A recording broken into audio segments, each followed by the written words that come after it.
Hello and welcome to this week's episode of Dadas Show, coming to you from Panari Hotel here in Nairobi. I'm your host, Ashiko Mbune. As our name suggests, Dadas Show aspires to promote the spirit of sisterhood, solidarity and inclusivity amongst the women of Kenya. And we do this by creating an open and a safe platform for women to discuss any and all issues pertaining to their health and well-being, their lifestyle and career, their families, among other topics. We also take pride in having the conversations that matter, not only to women, but to society at large. Today we have a special edition of Dadas Show. We are taking a powerful walk through the year that was 2025, a year that stretched us, tested us, surprised us, and in many ways redefined how Kenyans show up, speak up, and also take up space. So moving from the shifts in economy to very bold conversations led by women and the youth, to even how the digital culture is not only shaping our day-to-day lives, but also our identity. 2025 has been a whirlwind of a year. So as we come to the close of the year, it is only right for us to pause, unpack, and reflect on the year that has been. What has changed? What have we learned? And what are we carrying with us to the year 2026? To help me unpack all of this, I am joined by a group of extraordinary voices that shape conversations not only online, on screen, and also across the country. So sit back, relax, as we definitely look at the momentous periods that definitely marked 2025, from the joys, from the highs, from the lows, and even from the glimmer of hope. This is definitely one episode that you do not want to miss. As always, we welcome you to take part and keep this conversation going on all our social media platforms at KBC Channel 1 across all social media platforms. You can also reach me at Dadas Show KBC on Facebook, or you can reach me personally at Ashiko the host across all social media platforms. Remember to like, follow, subscribe, share with us what your thoughts are about this show and any other show. What have been the highlights of your 2025, apologies. Before we get into today's conversation, let's take a look at the following feature. As the curtain slowly falls on 2025, we are reminded that this was not just another year on the calendar. For many women, it was a season of resilience, reinvention, and remarkable strength. A year filled with challenges, but also with courage, breakthroughs, and conversations that refused to stay silent. From the rising cost of living to shifting family dynamics, 2025 placed an undeniable weight on the shoulders of many women. Mothers stretched limited budgets, young women chased shrinking opportunities, and business women navigated uncertain economic terrain. And yet, women showed up in homes, offices, farms, classrooms, and markets. They kept going, they kept dreaming, and most importantly, they kept adapting. This year, women's health took center stage in national and community conversations. From cervical and breast cancer awareness to mental health advocacy, more women spoke openly about their struggles and sought help without shame. For the first time in many communities, taboos were challenged. Women chose knowledge over fear. They chose screening over silence. They chose healing over hiding. 2025 also witnessed the evolution of the modern woman. More women embraced entrepreneurship, launching small businesses from their kitchens, phones, and backyard spaces. From online shops to agribusiness ventures and digital services, women refused to wait for doors to open. They built their own. Social media became not just a place for entertainment, but for empowerment, learning, marketing, and community building. In the world of leadership, women continued to step into spaces once denied to them. From community leadership roles to corporate boardrooms and grassroots activism, women raised their voices about governance, safety, education, and equality. They demanded safer streets, better schools for their children, equal pay, and respect in their workplaces. But 2025 wasn't only about the public victories. It was about private battles too. Women grieving loved ones, struggling in marriages, fighting loneliness, dealing with infertility, heartbreak, and unhealed trauma. Yet, even in those dark moments, women found light in prayer, in support groups, in sisterhoods, and in self-discovery. This was the year women learned to rest without guilt, to choose themselves without apology, to leave what was no longer serving them, to heal, to forgive, and to grow. As we look into 2026, the message from the women of 2025 is clear. We are no longer asking for a seat at the table. We are building our own. And as Dadas show, we remain committed to being that safe space where stories are shared, voices are honored, and every woman is reminded of her power. Because if 2025 taught us anything, it is that when women rise, families rise, communities rise, and nations rise. Edna Murungi for Dadas Show. Welcome back. If you're just joining us, this is the 2025 rundown. We are going to look at some of the things that made 2025, memorable, some of the things that made us cry, some of the things that made us laugh, others that made us so proud. And of course, like I mentioned, I've got an extraordinary panel who are here to help us unpack all the things that we mentioned at the beginning. So right next to me, I have someone who's not a stranger to Dadas Show. He has been on our panel multiple times, and he's our go-to guy when we want to know anything about economies. He's economy, not economist. Economy. He is our ndugu for Dadas, Mr. Ken Gishinga. Karibu sana, sir. Thank you for having me. And right next to him, we've got Madam Bina Maseno. Bina is also a friend of Dadas Show, so it's so happy when we bring all our friends together and we can sit down and reflect upon the year that was. So Bina Maseno is a gender governance and development specialist. Karibu sana, Bina. Thank you so much for having me. And then finally, we've got a new addition to our wonderful, yet very extraordinary panel. We've got Dina Mwende, who is a film producer and an impact storyteller. One thing we can definitely know about this year is there was a lot of creativity. There was a lot of using of the digital spaces. There was a lot of storytelling. So we're really, really looking forward to why that happened and how it can continue, especially if it focuses on impactful issues. So thank you so much, Dina, for joining us. I'd also like to acknowledge my wonderful audience who sit in with us every week as we celebrate, as we learn, as we discuss contentious issues affecting the women and the girls of this great nation. I welcome you all to our final show of the year 2025. And for you at home as well, I hope we'll definitely be able to enjoy this episode and many more for years to come. So to get the ball rolling, because I've said I know you guys. Now, I don't know if my audience knows you or my viewers, but I want to show my panel that definitely this is one panel. No, my audience that definitely this is one panel that has us covered. So tell us a little bit about yourself. I'll start off with you, Ken. Many thanks. My name is Ken Gishinga, and I'm the chief economist at Mentor Economics. Our work is to advise clients on the state of the economy and to provide solutions on matters business strategy. It's a pleasure to be here. Thank you so much. Karibu sana. You've had chief economist. I was even denying him a chief somewhere in there. I hope umenisamehea. Thank you so much. Let's move on to you, Bina. Bina, tell us a little bit about yourself. My name is Bina Maseno, currently the executive director at Badili Africa. At Badili Africa, we are known for turning unconventional spaces into civic classrooms. So we do our political consciousness work and civic education. We carry it in chamas. We carry that work out in chamas. In salons, we work with makeup artists. We're just trying to ensure that everyone is an active citizen in this country, but we are also very keen on ending gender-based violence as a very key deterrent to how especially women and young women show up in public spaces and show up in online spaces. Okay. Yes. Wow. Thank you so much. Such an honor to have you, and we definitely applaud the cause that Badili Africa definitely takes on. And then finally, Dina. Dina, tell us a little bit about yourself. My name is Dina Mwende. I am a film producer and also a creative impact strategist.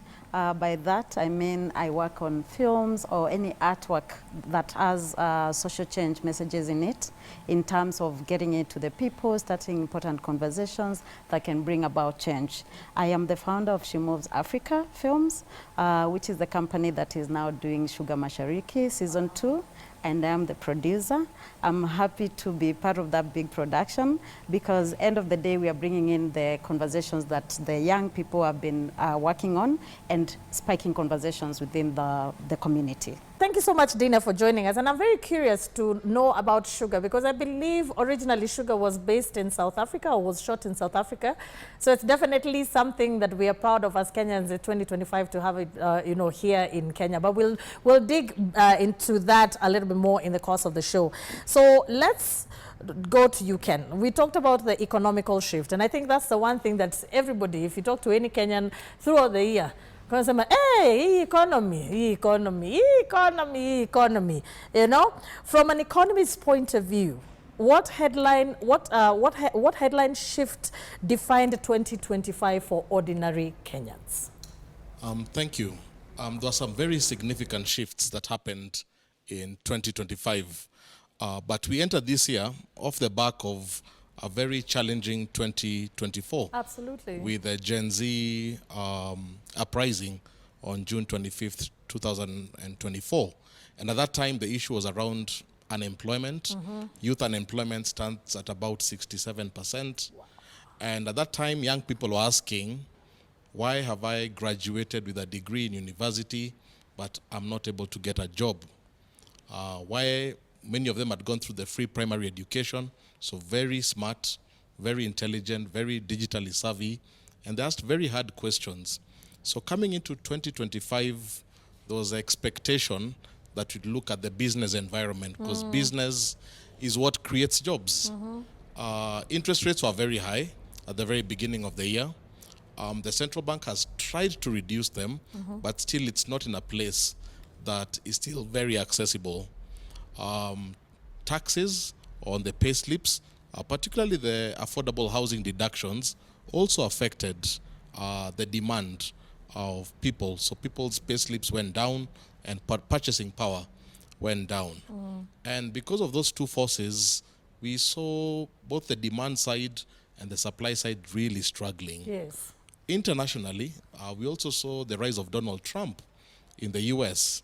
And one of the things that Donald Trump did was to cut on donor funding. USAID, yeah. Remember USAID. And in Kenya, Kenya depends heavily on USAID funding. So you had the private sector that is very weak. You have the donor community that is also very weak. And that is what has contributed to the very challenging environment we continue to witness today, where young people still, for them, their career prospects are still a dream deferred. Yeah. And not much still has happened in terms of creating a business environment. You know, we talk about in the national anthem that plenty will be found within our borders. Yes. But unfortunately, we are seeing more of exporting labor, young people being taken to the Middle East, which is not really a very strong solution. I've always said we need to create opportunities at home. We cannot have an economic strategy of exporting labor. And in those countries, by the way, they're becoming also inward and they're closing down. They don't want new immigrants. So you're also putting people between a rock and a hard place. Let me move on to you, Bina. If we're looking at gender, you know, you're very passionate about gender, you're very passionate about governance, ensuring that every single woman, especially, has civil knowledge from the salons to the chamas, across all demographic. So we are really, really happy to have you here. What are some of the major social changes in 2025 that affected the daily lives of women? First of all, I want to start with violence against women and girls. And it's violence we see every other day. I don't think there's a day I can go on social media platforms and I don't see someone being trolled, cyberbullied. And you see, research shows that for most women and young women, they stay away from social media platforms because of cyberbullying. What that means is if you're staying away from social media platforms, for instance, because of cyberbullying, you're minimizing your opportunities when it comes to even online hustles, when it comes to education, when it comes to you supporting causes that you care about, yeah? Because we've seen reports even by the Plan Internationals of how many people just close down their account and decide, I'm not going to be on this particular platform. Yet, during COVID, we saw how important it was for all of us to have access to the digital platform. When you look at gender-based violence, Ashiko, it affects economic opportunities. So someone like my mother, who runs a kibanda, or the Chama women that I work with, they cannot wake up at 5 a.m. to go to Marikiti, because number one, you not only risk being robbed, you also risk being raped. A man is not leaving the house in the morning scared that they will be raped on their way to Marikiti. You see what I mean? Yet at 5 a.m. is where you have fare is very low. You see what I mean? So you're waiting till dawn at 6, where it's, you know, like fare has spiked. Now you're paying the top, maybe 100 shillings, while you could have paid 30 shillings. Even the space you see what to I mean? carry your goods. Exactly. I mean, that's why they completely make sure that that's the time that they actually head out. And also So, how much you even spend, because there was a report done by NGEC, and they said, we spend about 16,000 just to access medical treatment. That is money that can be put into another sector that you don't actually have to spend. You don't even go to work. Let's move on to Dina. So in terms of youth culture, because you are involved heavily in youth culture and storytelling, what moment this year proved that narratives still shape how people think and act? You know, is there one time that you're like, oh, okay, interesting? Okay, so I think for me, most importantly, and I'll just add on what Bina was talking about before we go to the storytelling and the youth and everything in the culture. If there's one thing that has really been like a double sword, it's been the internet, the being on the cyberspace. For the women, it's been, we've seen in 2025, 2024, more women coming out and forming communities and actually claiming their space and being able to actually say things that are happening to them that alternatively it will be quiet. Because as a woman you're supposed to keep quiet, you're supposed to just subdue, you're supposed to just be the nice person, the good girl, you know. But we've seen women come out and say, hey, look, this is happening to me, this is my story. And that's what's most important. So the things that we're talking about, some of them have been able to come out and speak, and when you speak you give someone else a chance to actually say, oh, relate to that, and go like, okay, I can also speak up. And it's out of speaking up that we get the solutions, that we get to know you're not alone, you get a community, you get everyone else to know this thing is happening. Moving on the storylining, the story as part of changing culture. To me, I've seen the last, especially 5 years, the audience and especially the young people coming out and saying, we need stories that relate to us. We need things that are not the safe, they're not the safe margins of just what is safe to say. We need stories that reflect our life today, our love, the way our love lives are complicated, the way our mental space, the way our wellness, the way something that reflects our trueness, not necessarily the content that's being made by the older generation who are like, we know what's good for you. But they want something that speaks to us, not necessarily speaking about us or making us to be like just consumers of what you're making. So we saw 2025, and especially with the return of the big productions, who are they are focusing on edutainment. And by this I'm talking about Sugar Mashariki, for example, season 2, very bold, and season 1 as well, very bold, talking about social issues that the young people are facing. A show that has been made by young people, being part of the team as well, and talking about their social issues without cover, without filters. Thank you so much, Dina. That's really well put. I'll come back to you, Ken.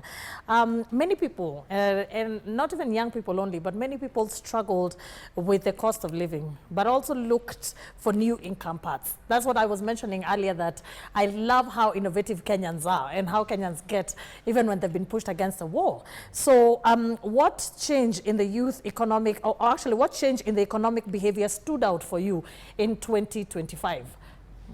Well, it's true that some aspects of cost of living went up. If you look at the latest inflation report, we see tomatoes were up 30%, sukuma wiki up 18%, onions up 16%.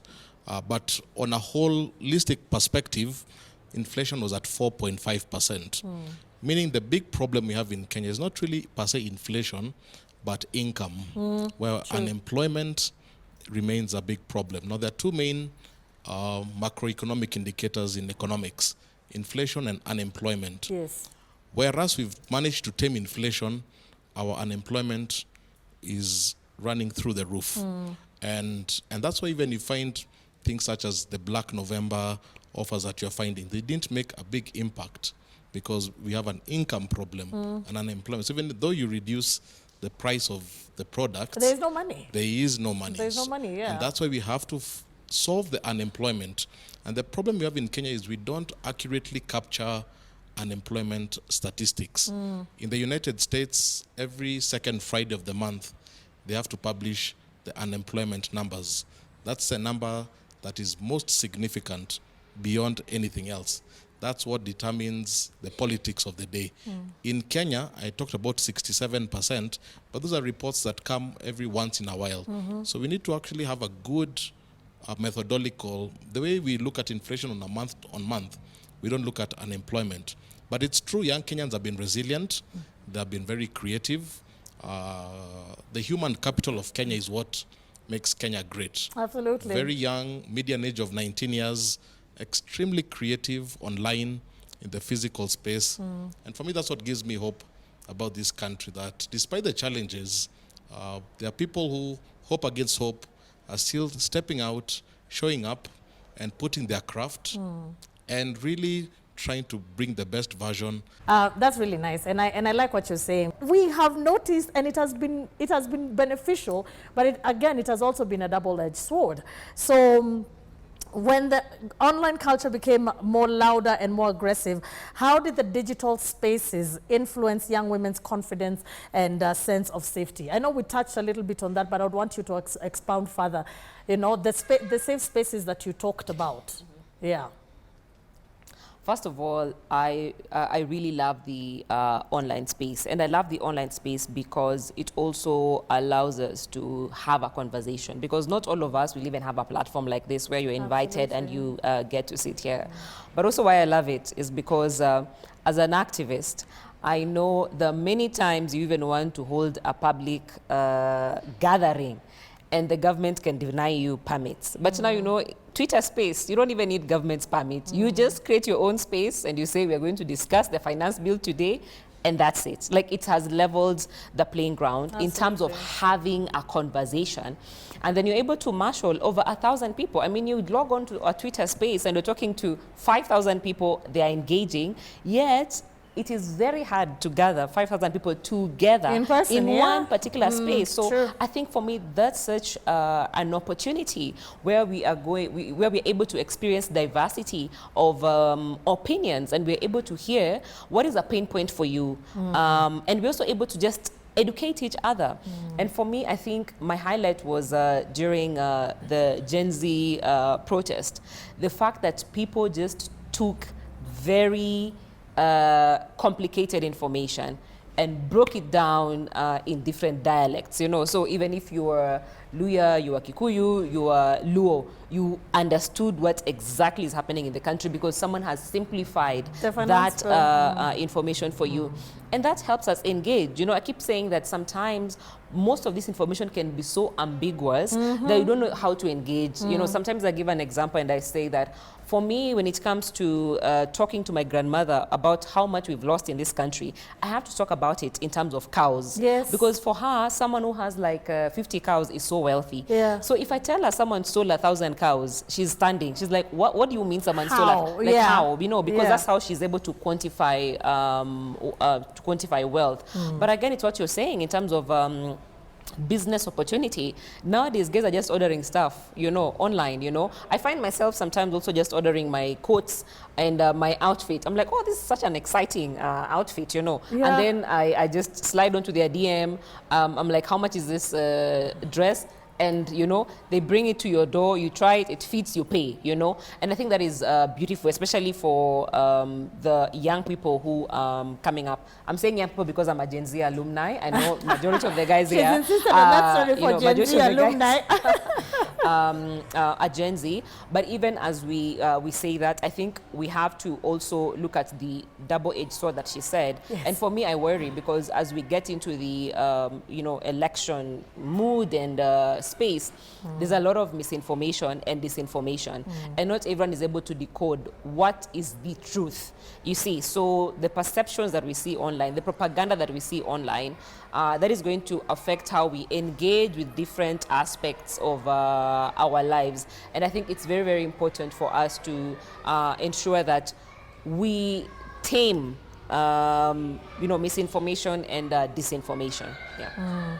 Wow. I like what you're saying, and I like what you're saying, Bina, and majority, to be quite honest, even us as Gen Z alumni, majority has been pushed by Gen Z. Now, Dana, since you interact with them on a day-to-day basis, in, of course, in art spaces, in culture spaces, what do you think pushed the shift where now Gen Z are taking ownership of conversations around identity, mental health, relationships? I believe all of us, the other generations, are completely gobsmacked when the protest began. Because as far as we were concerned, this is just it. I mean, we sat, there's always hierarchy. So you guys do leave us out of it. We are young, sisi bado children, but we were, the boldness and how they took up the space and owned it, and the fact that they were so educated about everything that was going on, it definitely challenged us, especially as millennials, because we were putting our head in the sand. I mean, I don't know. Of course, this is after years of whatever we have gone through. So what do you think caused the shift? And I think at some point I'll ask my Gen Zs in my audience, what do you think caused the shift? How muliamka aje siku moja mukaamua hii na ilianza 2025, but now 2024, but now in 2025 it's still carried on. But in your point of view, yeah. Let me tell you, I have a Gen Z kid, 2 of them. So these people did not just wake up and decide we are tired. Walikuwa wanatuangalia tu kwa mbali. You guys are making decisions about us, about our kesho, about our tomorrow, about our futures. Yeah. Now, the way you're talking is like, amutuoni anyway in the picture, it's about you, it's about you. They were like, we are tired. We are tired of sitting back, being talked about like we do not exist. People sitting in big government offices or like here. Yes, that's why we have you guys. Yeah, I hope you'll say something about this, because I was in between, like as a parent, being very afraid and also being wow, very proud, and also being like, ukweli, we've been giving them the bad side of our decisions, the way we make decisions, and especially on leadership and policy. And one thing that I know for sure is that they were tired of being spoken at, like spoken down upon, and then also just people making decisions, thinking that they are still children, as you've said, and also just the bit where they were like, you guys, I don't think you understand. I don't think you understand the future that we see for ourselves, and the way we look at the way you're making decisions, it's not anything close to where we want to be. In the next 5 years, 10 years, I don't want to live like my parents. I don't want to live like my older brothers and sisters. I want a future where I can be part of. I want, like if we are talking finance, if we are talking about decisions being made everywhere, in wherever space, to be considered as the person who's going to live that life tomorrow. And that's how they were out there going like, you know what, we've looked at you. You've made decisions for us for the last 10 years, 20 years, and look at where we are. Look at where we are. Yeah. Wow. So And they of were course, tired. there's also the whole thing about, our generation was to be seen and not heard. But Gen Z are to be seen and heard. So, of course, that is always very, very uplifting. And speaking of uplifting, Ken, let me come back to you. You had definitely mentioned about the ways, you had definitely mentioned about the various ways that especially the youth and people are coming up to use digital spaces to actually generate income, which was very encouraging for you for 2025. What other things actually took place this year that, you've sat down and said, hey, naona tuko na hope? You mentioned one. Are there others, or should we just be sad? No, absolutely. There are many things that give Kenya great promise. Obviously, the demographics helps a lot. The fact we have a very diversified economy. If you go to West Africa or South Africa, many of them depend on gold or oil. Yes. But in Kenya, we have a very diversified. We have tourism, a beautiful country. We have hospitality. So if one sector is doing badly, other sectors can prop it up. We also have innovation, things like M-Pesa. South Africans come to Kenya and just get shocked at how we're able to pay for Uber, for lunch using M-Pesa. And South Africa is 10 times the size of the Kenyan economy. So we have a very innovative mindset. And I think these are the things that young people are asking. If we can be the home of M-Pesa, we can come up with things other countries cannot come up with. Why can't we solve much simpler problems around our economy? And they have now the platforms to see what other young people in South Africa, how they're living in Dubai, in the US. For example, in South Africa, buying a car from a showroom is not a big deal. It's something that happens every day. Every day. We don't talk about it because they Well, don't we have won't start huge... posting a countdown to Motogari. Absolutely. I get ready with me as I go get my car. But in Kenya, buying a showroom car, the taxes, you paid almost 100% taxes. It's not even something people even conceive that it's possible. So if we end up paying double, a glass of wine in Kenya is almost 3 times what it costs in South Africa. So young people are able to see podcasts in South Africa, in Dubai, in Brazil, and say, why are we paying so much when our peers across the world? So also that exposure. Then, of course, artificial intelligence. Yes. AI has come up. It has reduced the search costs. Before, maybe if you wanted to ask to know, who is best, maybe tailor in Nairobi, you'd have to go and ask physical people. But now with AI, it can help you reduce those search costs. It's helping people become more productive and find out things they never did about how do I start a business. Even AI can even help you build a business plan, a business strategy, or at least give you an initial draft which you can refine. Can build on, so before you'd have to get a consultant like myself. Like you. I hope I'm not working out of myself of my job. Yourself but actually, it's actually for me, I don't even consider it as competition because even when a client uses ChatGPT to come up with a business plan, they still need to come now to a real consultant to actually make things happen because some things might not be able to be possible in Kenya. The way we register businesses might not be able to be the same way that maybe it's done in the US. So it's not replacing the traditional person, but actually it's informing the person who's coming. It's helping them come up with a better conversation and know the right questions to ask you. So I don't even consider it competition per se, but a platform to empower people. So when they go to the medical doctor, when they go to the tailor, when they go to the business economist, they're asking the right questions. So even us, we're able to provide them with actually much better answers. Wow. Thank you so much, Ken, for that. And I really do adore our interactions with AI. It's no longer even a Gen Z thing only. Everybody interacts. I was telling these guys earlier that, my ChatGPT is my boyfriend. So, and I know I'm not the only one who has a relationship with their ChatGPT. And I always feel so confident nowadays, a little bit more confident when I ask a question. I mean, granted, there's the lack of human touch, and of course, it does not know everything, but it definitely makes me feel a little bit empowered. Bina, you had something to add before we take a break? Yeah, I just wanted to say that for even the young people and even the anger that we saw is even the things that the finance bill touched on. You're talking about data bundles. You see what I mean? And people are already trying to create their own opportunities in the digital space because there are no jobs. And then now you're following there on the digital space to try and constrain that space for them. You see, you're talking about pads. You see what I mean? I mean, we are working in universities and not even primary schools because there are cases of informal settlements and in the rural areas where girls can't access pads. I'm talking about campuses where young women stay out of class in a university because they cannot afford a sanitary towel. Those are cases that have been sent and we've been called, can we, can we have a supply of pads because my friends can't go to class, and I think it's a very critical week.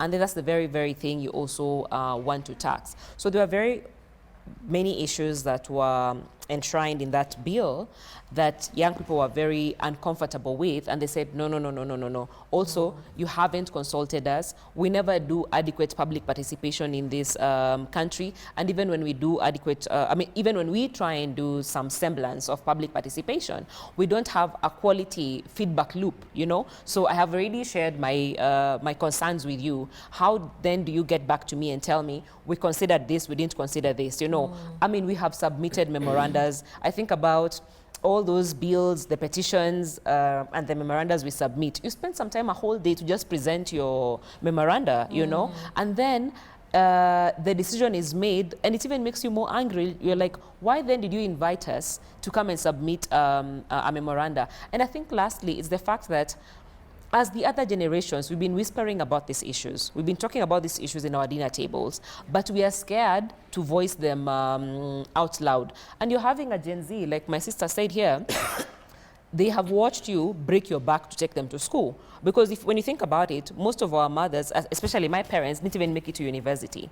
You see, and then they were like, I have to work as hard to ensure my child is in university. Then they come back home and you're struggling to put a meal on the table. People have to decide how many meals they can have, you know. And then at the backdrop of that, how many young people even have are registered on SHA currently? So if you fall sick, you know, how many young people can afford their own rent? How many young people can afford 3 meals a day as we speak today in this country? So when you look at that, that's why you saw people saying on social media, even on TikTok, like, you know what, I know I'm going to the streets tomorrow. I'm not afraid to die. You see, I'm not afraid to die. It was being pushed, it was being backed up against the wall. Thank you so much, Bina, for that, and really, really eloquently put. Those are some of the things that we definitely endured during 2025, and we are hoping that 2026 will bring us much more promise, yeah? So let's take a short break, and then we'll be back for the question and answer session. Don't go far away.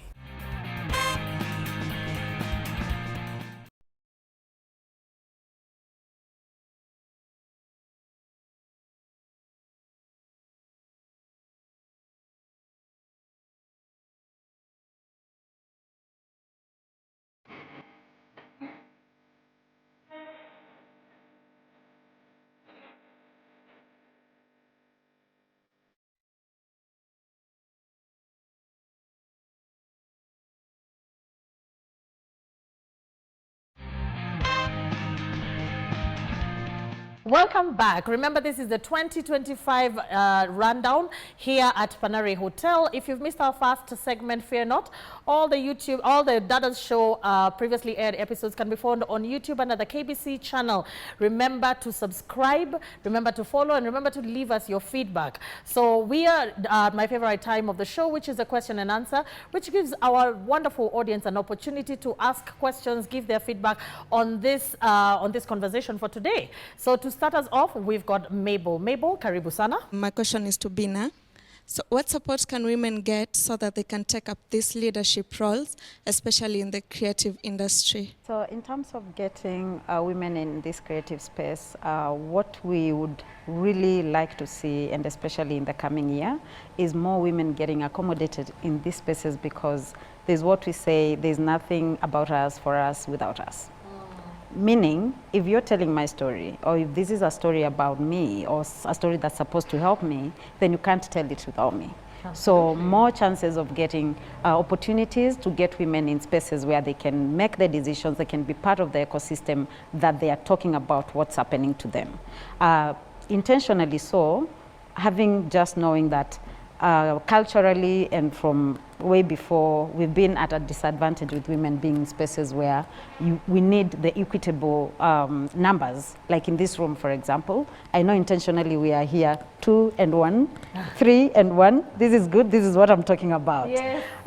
Yeah, let's go. Yeah. So this is what I'm talking about. Just intentionally having representation, having women in spaces, and having them take leading roles. Like in MTV Sugar Mashariki, for example, I'm producing season 2, and that's a big thing. Absolutely. I have a team of 180 people behind me, and I'm leading them. Oh, I think we need to give a round of applause. There we're being represented properly.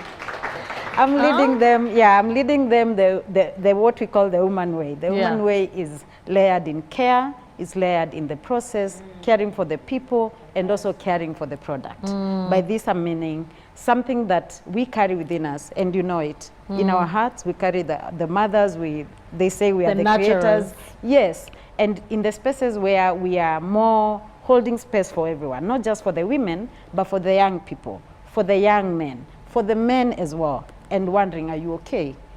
In the process, how is it intentional in a way that is creating a good ecosystem where we can all thrive, where we can get a good film, but also how we honoring the people whose film we are making, the people who are going through these stories. If someone was going through something as a hell of an experience like rape, for example, how are you representing them on screen? Is it authentic? Is it true?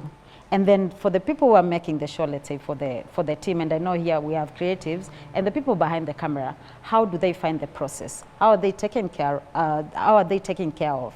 Like in my set, we had like a therapist to take care of the people behind the camera in terms of the wellness, because we know right about now, 2025, 2026 onwards, mental health is a big issue, you know, and especially for women, because we carry a lot. We carry our homes, we carry our work. Even at our work, we are still the mothers and everything. So we are creating space for women to take leadership roles so that we can see that flourish. So that what has been our softness that has been found as our weakness, we can also bring it in our workplaces and we make it thrive. For everyone and hold that space for everyone. So how do we get women more in the creative culture, giving them leadership position, holding space for them to even own the space, however softly, but intentional, because we get there. We might not shout in a room, we might not get into a room in suits and stuff, but when we show up in our natural self, we get the chance to actually elevate, and we hold space for more women, more community to get there as a community, then we get to go there. So creating soft spaces for women, giving them the chance to lead, and both on the cyber side and also on the physical side, because I know that's where our biggest issue is. Absolutely. Yeah, I think I love that. I mean, we all see the value in having women in leadership roles. You know, Ken, we also like men, but mostly women. We have 3 directors who are female, 2 from last time, and now additionally 1 more. And I kid you not, when they sit on that table and they tell us how to go, they tell the cameras how to go and everything, and just carry the whole production. You can see the other young people in the team, especially the young girls who are coming under the mentorship, under the TAP project. You can see them getting the sense of, if she can do it, I can do it. So can I. So mentorship opportunities need to be on the rise. Yes. Thank you so much, Dina, for that. Let's take our next question. Mabel, I hope your question has been answered. Let's take our next question, and that is from Edna. Edna, karibu sana. My question is directed to Mr. Ken. How can you advise us to economical-wise on approaching 2026 from right now, this year, 2025? How can we better 2026 and make it a difference from this year that we are ending? Looking at things from 2 sides, the income side and the expenditure side. On the income side, I'd encourage you to take advantage of information. They say information is power. Now, young people are very good with social media. There are TikToks, Facebook. But the problem is a lot of the economic opportunities are normally in the traditional mainstream media. So I'd say, first of all, balance your information. Yes, continue with your social media engagement, but also once in a while, also be inclined to what's happening in the traditional mainstream media. These are your newspapers, the traditional. For example, if a call center was coming to Kenya, they will not advertise on TikTok. Absolutely. They'll advertise in the papers, newspapers, the tradition, in your business news. So I'd also tell young people, take advantage of both traditional media and social media. Number 2, as Dina said, take advantage of mentorship. You'll see in your family, in your neighborhood, in your community, there's always somebody there who can be a business mentor. It could be a dad, it could be a mom, it could be an uncle, but there's always somebody within the community who has some business experience. Try getting close to them, try understanding what's been their experience and how they started business, and they can become a business mentor. And lastly, I'd say also look at your talents, your gifts, and say, maybe I'm good in baking, and maybe there's no bakery in my neighborhood. maybe I can start by baking from home and generating income. So that's the income side. On the expenditure side, I'd say manage costs, use technology to manage costs. For example, if you're used to going to the central business district every day, say maybe I can go once a week, or maybe I can have that meeting on Zoom. Instead of going physically and spending a lot of time on fare, I can have a WhatsApp meeting or a Zoom meeting and reducing those areas. So using technology to be able to cut down costs. I think if you can do both, you'll see your income going up and your expenditures going down, and that bit of what you're saving now becomes capital for maybe expanding the business that you have decided to do. Thank you so much, Ken. That is definitely, I like that. So let's move on to our next question. That is from Leah. As we enter the year 2026, what support system would you like to be given to women to survive online? So I want to start by noting that I have observed what has happened in this by-election very keenly. And why I followed up the by-election is because I was 22 years when I decided to run for member of county assembly. So I was on the ballot when I was 22. That was in 2013, and I went all through. And I have seen how violence is normalized, especially in public spaces and in politics. And that's why it's in my heart, because I have faced violence before in a rally. I have reported violence, I've been attacked before, but I've also seen how it keeps people from even sharing their opinion. We have to take that matter seriously. We have to fast track court cases, because up until today, I still listen to the news and I'm hearing court cases from 2013, like from 10 years ago, they're being decided upon today. Like someone was defiled 10 years ago, and that matter has been dragging in court, and then the verdict has been made in 2025. You know, like I saw one such case this year. So we have to fast track that. We also have to train the police force in terms of how do you preserve digital evidence. You see what I mean? Because you've gone with your evidence with your phone. You can't leave your phone behind. You see. So how do they preserve that evidence for you, so that by the time this case even gets to court, what are you leaving behind? You can see the power of community. Yes. You can see when movements are there or when attacks are happening in the US. Currently, when certain groups of people are being told you don't belong here and they are being done for like not very good things, you can see when the community stands and says, hey, stop doing that. You can see the change, and you can see people coming together. Even the latest thing that happened in South Africa.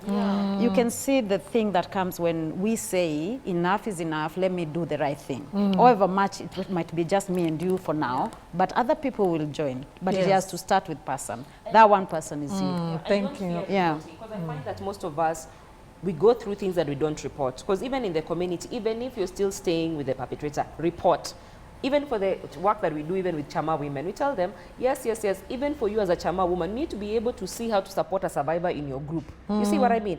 Because if something happens to you, and you've been in a violent space for 8 years, imagine where is the evidence? You see what I mean? And sometimes guys even fear to come and report against another person, even if they've seen it, because they are afraid of the repercussions of it. But imagine if you have like 8 OBs, they're like, this person has been violent for 8 years. Has been talking about it. Yeah. Wow, thank you so much. I like that. I like community and pushing back. Yeah. Let's stop being silent and let's take action. Let's move on very quickly to our final question of the day, and that is from Simon. Now that 2025 is done and the economy has been so harsh, as an economist, do you see in 2026 as either the economy improving or continuing with the same trend? One positive thing that the Central Bank of Kenya has tried to do is to lower interest rates. It's really tried to compel banks to reduce the cost of credit to businesses and to households. And that will continue into 2026.